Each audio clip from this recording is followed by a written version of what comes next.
Welcome to the Bulletproof for BJJ Q&A episode. Today we've got a couple questions from you guys, and if you want to leave us a question, go and do it now so we can feature it on an upcoming episode. Go to the webpage, bulletproofforbjj.com, hit the podcast tab, and there's a nice big red button, record us a voicemail. We love to hear from you guys. It's where we get to have a connection with those around the world, and it really means a lot to us. And also, you probably got some shit that you're wondering about your jiu-jitsu journey, or perhaps your work in the gym, strength, mobility. And, we're more than happy to share our semi-professional insights on that. And so let's go into our first one coming in. Let's go. No name on this. Why not? Hey guys, Mitch from Vancouver here. Big fan. I can touch my toes during warm-up thanks to you guys. I'm a 46-year-old purple belt, been training a little over 5 years. Bit of a mindset question, how to kind of focus my training. Particularly in the context of attacks, although I guess it applies anywhere. I'm not athletic, bad hand-eye coordination, all that stuff, but I'm in good shape, pretty strong, workout, all that stuff, mobility. I have a few attack systems, guards, I guess we call them, where I'm good, happy with where I'm at, able to give people trouble. And I end up just kind of funneling my roles towards those and working from there for most of the time. Should I be kind of trying to broaden my horizons or just get those little improvements in there on the stuff I'm already good at? Kind of the guy who throws 1,000 kicks once or whatever that saying is. Sure. Kind of question, I guess. Am I doing myself a disservice by trying to get that, omoplata from collar sleeve perfect? Or should I just keep trying to become excellent at the things I'm good at? Thanks for your time. Again, really love the show. Awesome. Mitch from Vancouver, what a legend. Thanks, Mitch. Cool fucking city. Great city. I think relevant to that, you actually need to do both, but you got to go somewhere first. The first step is to try to get as good at the thing as you can be that you're like, yeah, I feel I have a good level of proficiency here, and it's good for you to get feedback from your coach. So it's not just you patting yourself on the back. Your coach goes, no, you're really good there. You should try and expand your game, And the other thing is this, sometimes how effective you're being with a technique can determine you can be more effective or less effective based on the setup. So even though you might think, oh man, I'm not good at this technique, you might just be not setting it up the right way. And so therefore, knowing a different sweep or knowing a different position will make you actually more effective at the thing. Like a piece of advice that was given to me by Cobrinha was that if you really want to get a submission, fake a sweep, which will create an opening for the attack. In the same way, if you really want to get a particular sweep, fake an attack to get them to react, which will open up the sweep. And I'd never heard that before, and I was like, God damn, that's like genius level. Maybe that seems very simple to most folks, but once I started doing that, that improved both my sweeping and my submissions. So I think that you can actually get better at what you're already doing by doing something different. Yeah, I like that. I think... when you said that you've got like 2 to 3 different attack systems, I'm thinking, fuck, that seems like that's a lot. quite a lot. Yeah. Yeah, and if I've got one, just to put it in context. So I'm like, well, if you got 2 or 3, I would think probably don't add more. I would add more complexity to those existing systems, more nuance, more perfection, more precision, all that sort of stuff. And I'd look to explore other areas of my game outside of my, my guard attacks. But so, I think what you can take from our sort of opinion there is that it's up to you, but I definitely don't think you need to be rushing to go and like acquire a new guard and start to build that. I can tell you, Mitch, as a black belt, that I am so aware of my unfamiliarity with the majority of techniques in jiu-jitsu. And that's just me, right? And I really am. And while I don't think that that's something you should necessarily strive for, I tell you that so that you can understand that, most people will never grasp no one will ever grasp all of it. It's just too much. It's too vast. Definitely. So, make from that what you will. There are a bunch of choices out there for your strength and mobility training. And when it comes to choosing a program, it's really hard to sift through what's good and what's not. One thing I can guarantee you is that the Bulletproof for BJJ app is exactly what you need as a busy grappler who wants to prioritize time on the mats, which means you're not spending hours upon hours in the gym each week, but you also want the biggest returns in terms of your performance on the mats and also your recovery off. The Bulletproof for BJJ app has you covered. You can take a 2-week free trial right now.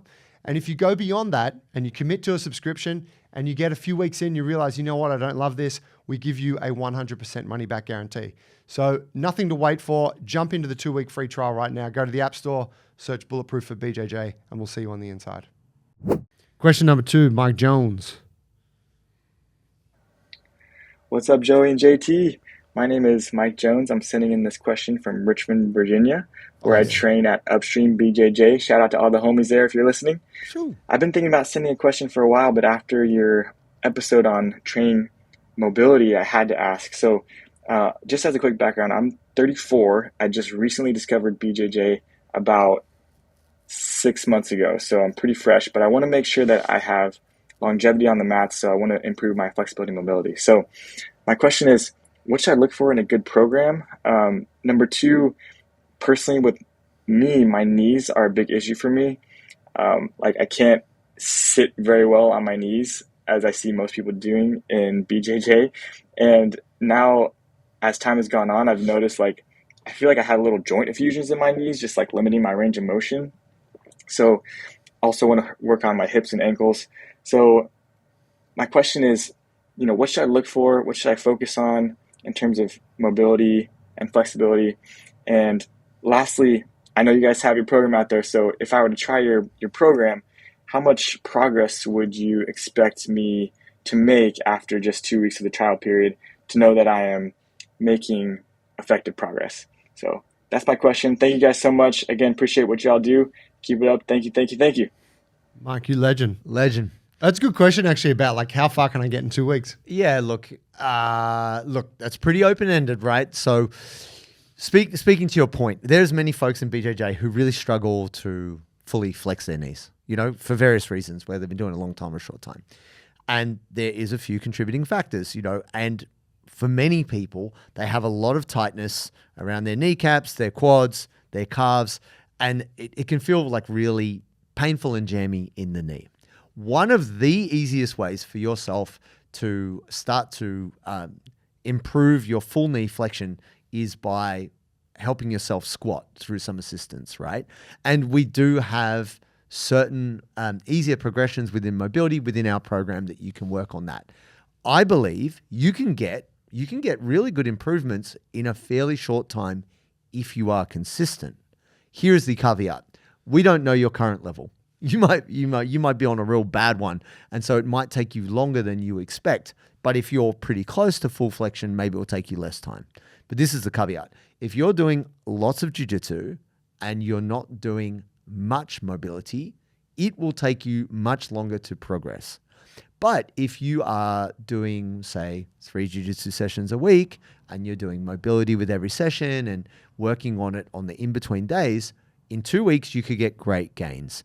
But that is the caveat. It's got to be Dosage dependent. Yeah, how much time are you actually spending improving this movement quality? If you're spending a good amount of time on it and you're following our program, you will see significant improvements in 2 weeks. But if you're not, you won't. Yeah, I think. And what should he be looking for in a good mobility program? That was his main. Look, there's a bunch of programs out there, right? And I think it has to be a mixture of, dynamic work as well as longer hold work and potentially a little bit of loaded work. And I believe that's where a lot of programs fall down. There's not many programs out there that are teaching loaded stretching. And it is a component of our program. So I think there's many good programs out there, but they're missing key factors. Your take, Joe. So the knee thing, could be a bunch of different things. I have encountered people who just simply cannot do that. Mechanically, they can't kneel down on their shins, right? And sit in that kind of Seiza position that we see a lot in martial arts. Some folks have certain mobility restrictions that, due to the shapes of their joints and connective tissues and whatnot, they'll never be able to achieve certain positions, right? So some people will have certain limitations that require them to spend more time on it. And then at the other end of the spectrum, you have people that are just gifted with this shit, right? So we don't know where you're at with that, Mike. What I would say is if you sit in that position and you feel really restricted there, do some of the assisted squatting work like JT was saying, where you're really focusing on the flexion. But also try getting into that position, but before you sit down, towards your heels, put some kind of block. I used to use like an ab mat. Yep. Or you can use a broomstick. Joe actually did a really good video on this a little while back about restoring knee function. It's on the YouTube, isn't it? On the YouTube channel, we'll get Jack to link it below. Yeah, sick. But yeah, if you put a wedge, like a broomstick, into the back of your knee joint and then sit down, that wedge actually helps to create space or a gap in the knee joint, which for some people, and for me when I was coming back from knee surgery, was actually the key for me to be able to increase range of motion there. So have a little try of that. What you'd be looking for in a good program. Look, here's what we know about programs. Yes to what JT said, right? It's the different elements of flexibility training that are going to produce the most well-rounded response. But the best program is the one that you can follow. Yes. And so, whatever it is, I would say just start something and give it 6 months, right? You probably won't know much in 2 weeks' time. Yeah, you might notice some quick gains and be like, fuck, this is sick. Or you might not. And those gains might come at 6 weeks or 8 weeks or fucking 6 months. And so in that way, I would focus like jiu-jitsu, right? It's kind of like asking, how much jiu-jitsu how many weeks before I know if I'm good at it or not? And it's like, you just do it, man. You just got to commit to the process. So I'd say, 6 weeks would be good. What you are looking for is something that's addressing hips, trunk, shoulders. And when I say trunk, that's, spine.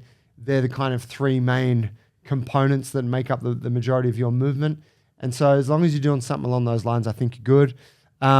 Here's what I would say. If you followed Mobility Foundation on our app for 6 weeks and you didn't notice some kind of beneficial improvement, I would be shocked. Yeah. And hey, you know what? We give you your money back. You know what I mean? if you get in there and you're like, boys, paid for it, did it, wasn't my thing, just let us know and we'll give you your money back. No questions asked. It's no problem. Would love you to do it. And would love to get a future fucking check-in from you on the podcast voicemail here, letting us know how you're going. That'd be awesome. Legend. Thank you for the questions today, guys. If you got one for us, go to bulletproofforbjj.com, podcast tab, record a voicemail, and we'll feature you on an upcoming episode. Peace. Peace.